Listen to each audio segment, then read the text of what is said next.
10 షిప్పులకి మన దగ్గర వసూలు చేసినట్టు ఇంతవరకు రాలేదు. మన దగ్గర కూడా రేపు డబ్బులు కట్టాలందనుకోండి, అది టోల్ గేట్ లాగా ఆటోమేటిక్గా వారం పడుతుంది కదా, అది సంక్షోభం అవుతుంది. అప్పుడు భారం పడుతుంది, సప్లై కొరతలు ఉండవు. అది నాకు అర్థమైనంత వరకు ఈ మొత్తం సినారియాలు. సార్ ఒకటి ఫైనల్ గా మోడీ గారు చెప్పింది ఏంటి రాష్ట్రాలకి అంటే, ఈ గ్యాస్ విషయంలో కానీ ఆయిల్ విషయంలో కానీ రైతులకు సంబంధించి ఎరువుల విషయంలో కానీ ఈ బ్లాక్ మార్కెట్ సంబంధించి కానీ ఒక ప్రత్యేక యంత్రాంగాన్ని ఏమన్నా సిద్ధం చేయాలా ఈ సంక్షోభం నుంచి బయటపడే వరకు రాష్ట్ర ప్రభుత్వాలు? ఆ తరహా సూచన ఏమైనా ఇచ్చారా? ఏం లేదు, రాజకీయాలు చేయడం మానేసి బాధ్యతగా ఉండంటారు నాయన అని చెప్తున్నాడు అంతే.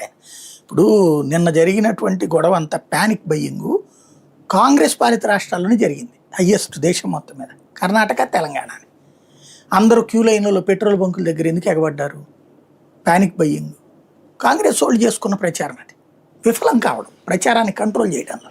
మరి ఆంధ్రాలో ఎందుకు జరగలేదు అట్లాగా? ఆంధ్రాలో స్టార్ట్ అయింది. నేను మన బండికి ఆయిల్ పోయిట్టించడానికి పంపిస్తే సార్ బంకులు మూసేశారండి అన్నాడు. నేను అప్పుడు తర్వాత నో స్టాక్ బోర్డు పెట్టారు 2-3 బంకుల దగ్గర సార్ అన్న.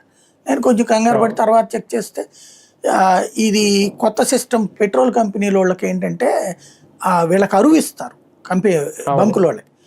1 ట్యాంకర్కి ఇస్తారు, 2 ట్యాంకర్కి ఇస్తారు. ఇక్కడ ఏం జనం ఎగబడి కొనేటప్పటికి తొందరగా వీళ్ళకి అయిపోయింది. 1.5 రోజు వచ్చే ట్యాంకరు 1/2 రోజుకే అయిపోయింది. వీడు అకస్మాత్తుగా డబ్బులు ఇస్తాడు. దాని వలన వీళ్ళు డబ్బులు కట్టడానికి ఇబ్బంది అయింది. అక్కడే